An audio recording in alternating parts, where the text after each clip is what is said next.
A hero's welcome for a man who's no stranger to Israeli prisons. Khader Adnan has spent nearly 6 years behind bars under what Israel calls administrative detention.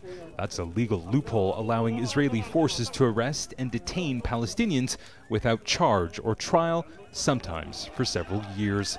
Adnan protested his arrest by going on a 55-day-long hunger strike, which ended when Israel promised to free him. It's not the first time he's gone on hunger strike while in Israeli detention. 3 years ago, he was released after refusing food for 66 days, a protest which drew international attention to Israel's policy of holding Palestinians without charge or trial. I see the happiness among Palestinians flowing and the Palestinians' pain and hope for the freedom of all prisoners. The occupation made a mistake in arresting me the first time and the second time and all previous arrests. We met Adnan at his home shortly after his release. He believes he was only set free because Israel's leaders faced major unrest across the occupied West Bank and Gaza if he died of starvation in an Israeli jail. Khader Adnan's release is no doubt very significant and a huge victory.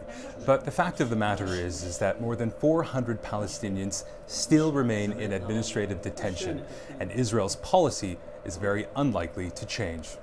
Salam Badi works for the Al-Bira Public Library just outside Ramallah.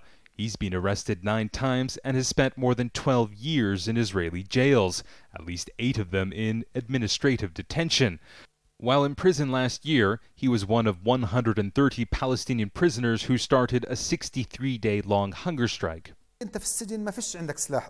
In prison, you have no other weapon. Your enemy has a military arsenal. Your only weapon is your empty stomach. It's true that many prisoners have lost their lives, but the hunger strike in general has proved effective.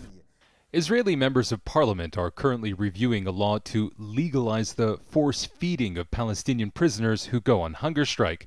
If passed, the new law would close the door to one of the only ways prisoners jailed without charge can protest against their arrest. Imtiaz Taib, Al Jazeera, Jenin in the occupied West Bank.